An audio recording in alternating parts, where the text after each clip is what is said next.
দিলে তো, আমাকে ভিজিয়ে দিলে। এই দেখো, তোমার কলসির পানিতে আমার গা একেবারে ভিজে গেছে। হায় হায়, এ কি করলি তুই? সারাদিন কষ্ট করে এইটুকু জোগাড় করেছি রান্না করব বলে, আর তুই কিনা এগুলো পানিতে ফেলে দিলি। আশ্চর্য ব্যাপার, আমি হঠাৎ করে এমন ছোট হয়ে যাচ্ছি কি করে? না না, সত্যি সত্যি এই ঋষির অভিশাপ ফলে গেছে, আর আমি একটা ফুলে পরিণত হয়েছি। কাকন, কোথায় গেলি রে মা? একবার বাইরে বের হ দেখি। আমি উঠোনে দুটো কলসি নিয়ে দাঁড়িয়ে আছি। উফ, আর পারছি না। কি ব্যাপার কি মা? বাড়িতে ফিরে এসে এমন চিৎকার চেঁচামেচি শুরু করেছো কেন? মনে হয় বাড়িতে ডাকাত পড়েছে। তোকে কত করে বললাম নদী থেকে একটু পানি নিয়ে আয়, তুই তো আমার কোনো কথাই শুনিস না। আমার তো খেয়ে দেয়ে আর কাজ নেই, এই ভর দুপুরে পানি আনতে যাই আর আমার গায়ের রংটা রোদে ঝলসে যাক। হয়েছে হয়েছে, গায়ের রং দিয়ে আর আদিক্ষেতা করতে হবে না। গ্রামের সবাই জানে তুই দেখতে অপূর্ব সুন্দরী। ধর দেখি কলসিটা, আমার হাত একেবারে ছিঁড়ে যাচ্ছে, আমি ধরে রাখতে পারছি না। না না, ওসব কলসি টলসি আমি ধরতে পারবো না মা, আমার হাত ব্যথা করে। তোমার কলসি তুমিই ধরে রাখো। আহা, একটু ধর না, এই তো আমি আমি কলসিটা ফেলে দিচ্ছি। দিলে তো, আমাকে ভিজিয়ে দিলে।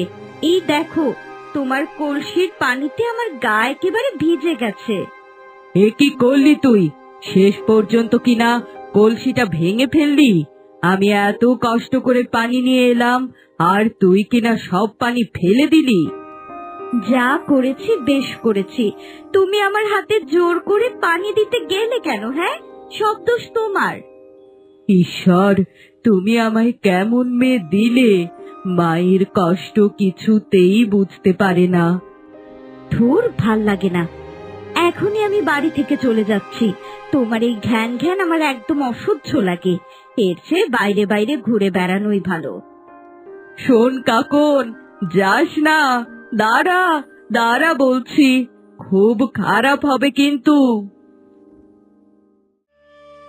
আহ, বড্ড গরম পড়েছে।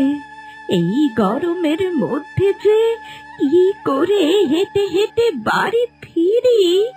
সারাদিন কষ্ট করে এই শুকনো খড়িটুকু জোগাড় করেছি, এইটুকু না হলে আজ বাড়িতে রান্না চলবে না।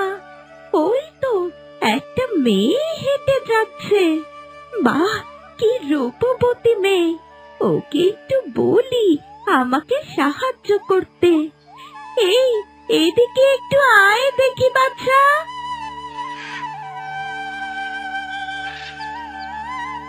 এই যে মেয়ে, আমাকে একটু সাহায্য কর। আমি খুব ক্লান্ত হয়ে এখানে বসে আছি রে মা। উফ, বাড়ি থেকে বের হয়েও একদম দুদণ্ড শান্তি নেই। এই বুড়িমা আবার আমাকে ডাকছে কেন? কি হয়েছে কি, আমাকে ডাকছো কেন? বড্ড বিপদে পড়েছি রে মা, এই কড়িটুকু আমাকে একটু বাড়িতে দিয়ে আয় না মা, আমি আমি আর হাঁটতে পারছি না। তোমাদের এই বাড়তি আদিক্ষেতা দেখলে গা জ্বলে যায়। আমার তো খেয়ে দিয়ে কোনো কাজ নেই, এখন এই খড়ি নিয়ে তোমার বাড়িতে যাব। এমন করে কেন কথা বলছিস মা?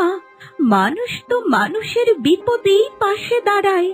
আমি একজন বৃদ্ধা মানুষ, আমার খুব কষ্ট হচ্ছে।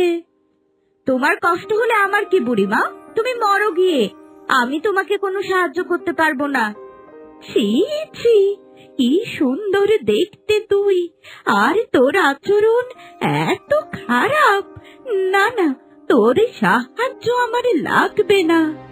কি বললে, কি বললে তুমি? তোমার সাহস তো কম নয়, তুমি আমাকে অপমান করলে। দাঁড়াও, তোমার খড়ি দিয়ে রান্না করা আমি বের করছি।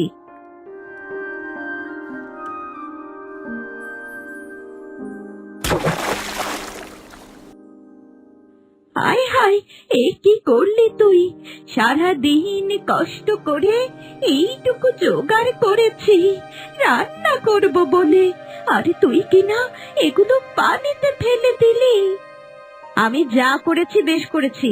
তোমার কত বড় সাহস, তুমি আমাকে অভিশাপ দাও? যাও, এখন আমার চোখের সামনে থেকে বিদায় হও। তোর এই রূপের অহংকার চিরদিন থাকবে না, আমি তোকে অভিশাপ দিচ্ছি। আমাকে আবার অভিশাপ দেয়া হচ্ছে? আগে তুমি তোমার নিজের রাস্তা দেখো বুড়িমা, তারপর না হয় আমাকে অভিশাপ দিও।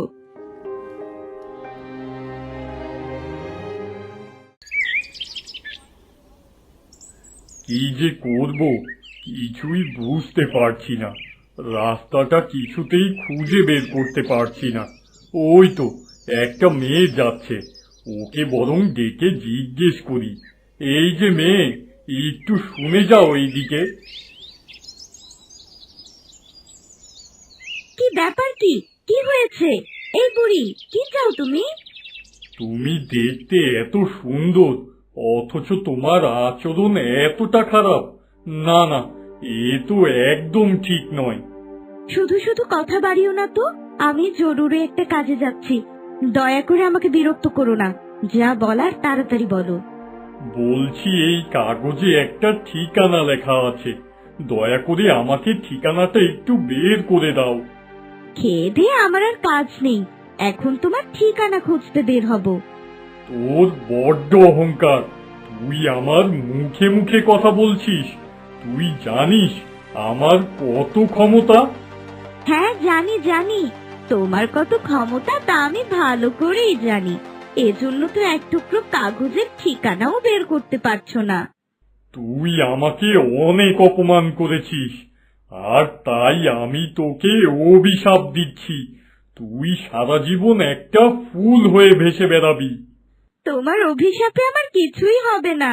ওই যে কথাই আছে না, শকুনের দোয়ায় গরু মরে না। আশ্চর্য ব্যাপার, আমি হঠাৎ করে এমন ছোট হয়ে যাচ্ছি কি করে? না না, সত্যি সত্যি এই ঋষির অভিশাপ ফলে গেছে, আর আমি একটা ফুলে পরিণত হয়েছি। আহ, আহ, আহ, আহ, আহ, আহ। দেখলি তো আমাকে অবমাননা করার ফলাফল কতটা ভয়ঙ্কর। এখন তোকে এই পানিতে ছেড়ে দেব আমি, তুই এই পানির মধ্যেই ভেসে বেড়াবি। না না, দয়া করে আমায় ক্ষমা করে দাও, আমি আর কখনোই এমন করব না।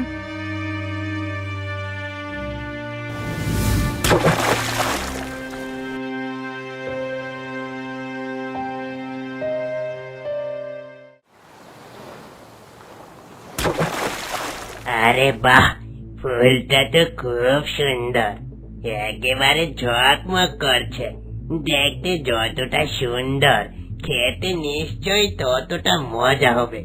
যাই, ফুলটা এবার খেয়ে আসি। ও মা, এ কি? মাছটা দেখি এদিকে ভেসে ভেসে আসছে। ও রাক্ষসী মাছ, দয়া করে আমাকে খেও না, আমি মানুষ, কোনো ফুল নই। অভিশাপে আজ আমার এমন অবস্থা।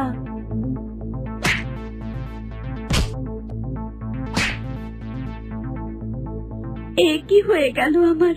আর কত কষ্ট আমাকে সহ্য করতে হবে। না না, এর চেয়ে মরে যাওয়া ভালো। আজ আমি আমার কর্মফলের শাস্তি পেয়ে গেছি। আমি সবার সাথে খারাপ ব্যবহার করতাম, আর তাই তো আজ এই অবস্থা। মা, তুমি আমাকে ক্ষমা করে দিও মা। আহ, মেয়েটা সেই সকাল বেলা যে বের হয়ে গেল, এখনো বাড়িতে ফেরার নাম নেই। জানি না কোথায় কোথায় ঘুরছে। কবে যে আমার মেয়েটার মাথায় একটু বুদ্ধি হবে। হে বিধাতা, তুমি আমার মেয়েটার মাথায় একটু বুদ্ধি দাও, ওর মাথাটাকে ঠান্ডা করে দাও, যেন সব সময় ধৈর্য ধরতে পারে।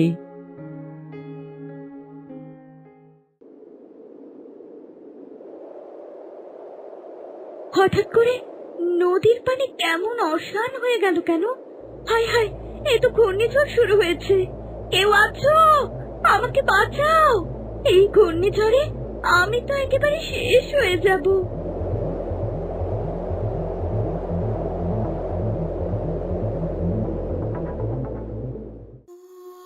হে ঈশ্বর, আমাকে আমার পাপের ফল আর কিভাবে ভোগ করতে হবে? এই প্রচন্ড ঝড়ের কারণে আমি একেবারে দুমড়ে মুচড়ে গেছি। আমার শরীর ছিন্ন ভিন্ন হয়ে গেছে।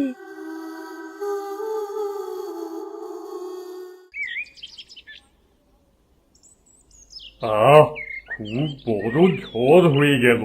তৃষ্ণায় গলাটা একেবারে শুকিয়ে গেছে। যাই, নদী থেকে একটু জল খেয়ে আসি।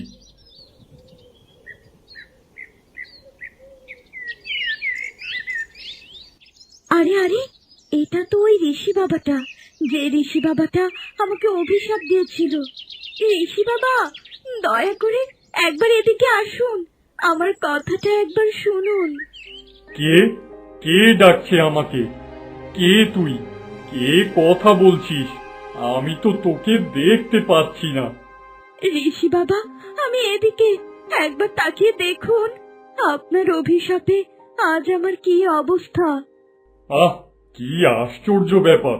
তুই তো সেই ফুল যাকে আমি অভিশাপ দিয়েছিলাম, কিন্তু তুই এখানে কি করে এলি? নদীতে ভেসে ভেসে আমি এখানে এসেছি বাবা। দেখুন, গতকাল ধরে আমার কি অবস্থা। আমি একেবারে ছিন্ন ভিন্ন হয়ে পড়েছি। দেখলি তো, কারো সাথে খারাপ ব্যবহার করলে তার ফলাফল কেমন হয়। এবার তোকে আরো ভুগতে হবে। বাবা, দয়া করে আমাকে ক্ষমা করে দিন। আমি আমার ভুলটা বুঝতে পেরেছি। এই জীবন আমি আর মেনে নিতে পারছি না। এই কষ্ট আর সহ্য করতে পারছি না। আমাকে দয়া করে মানুষ বানিয়ে দিন। না না, এ কখনোই সম্ভব না। তুই একেবারে ফুলে পরিণত হয়েছিস। তুই আর কখনোই মানুষ হতে পারবি না। তাহলে কি হবে বাবা? আমি এভাবে কিছুতেই আর বেঁচে থাকতে পারছি না। আপনি কিছু একটা করুন। উপায় একটা আছে, তবে তোকে আমি মানুষ বানাতে পারবো না। তোকে আমি একটা পাখি বানাতে পারি। সত্যি বলছেন বাবা? সত্যি সত্যি আপনি আমাকে একটা পাখি বানাতে পারবেন? তাহলে তাই দিন বাবা। আমার খোলা আকাশ খুব পছন্দ। আমি আকাশে ঘুরে বেড়াতে চাই।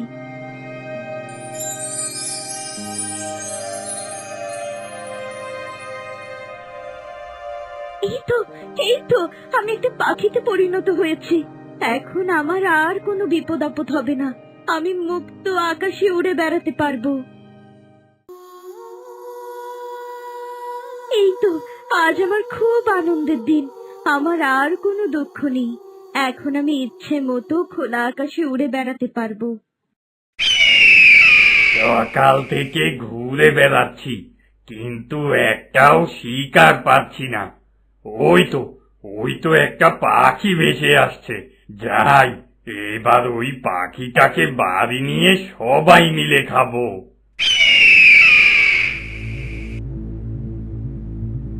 এ কি? ওই রাক্ষসী পাখিটা আমার দিকে আসছে কেন? ও আমার দিকে তেড়ে আসছে কেন? ও কি আমাকে মেরে ফেলতে চাইছে? পালিয়ে যাচ্ছিস কোথায়? আজ আমি তোকে ধরে নিয়ে যাব।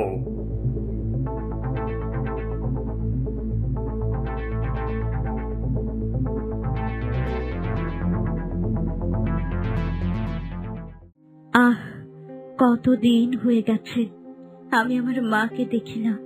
যাই, আমি আমার মাকে একটু দেখে আসি। মা নিশ্চয়ই আমার জন্য খুব কষ্ট পাচ্ছে। আমি না হয় তোকে একটু কাজ করতে বলেছিলাম, আর তুই কিনা রাগ করে এখান থেকে চলে গেলি। আমি তো তোকে ছাড়া আর থাকতে পারছি না রে মা। ওই তো আমার মা দাওয়ায় বসে বসে কত কাঁদছে। আমি আমার মায়ের সাথে কতই না খারাপ আচরণ করেছি। ওই তো, সেদিন আমি আমার মায়ের কলসগুলো ভেঙে ফেলেছিলাম। মা, তুমি কেঁদো না মা। দেখো, আমি কাকুনবালা, আমার দিকে একবার তাকিয়ে দেখো মা। ইস, এখানে আবার পাখিটা কোথা থেকে এলো? কেমন অদ্ভুত সুরে চিৎকার চেঁচামেচি করছে।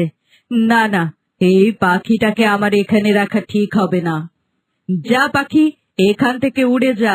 এমনিতেই আমার মেয়ের জন্য আমার মন খারাপ, আর এখানে বসে বসে আমাকে তুই বিরক্ত করছিস। ও মা, তুমি আমাকে চিনতে পারছো না? আমি কাকুন গো, তোমার মেয়ে। হে বিধাতা, আমার মাও তো আমার কথা শুনতে পাচ্ছে না। যে মা আমাকে এত ভালোবেসে আগলে বড় করলো, আর এখন কিনা সে আমাকে মারছে। না না, এ জীবন রেখে আমার আর কোনো লাভ নেই। আমি বরং সেই ঈগলের কাছে গিয়ে নিজের জীবন শেষ করে দেব।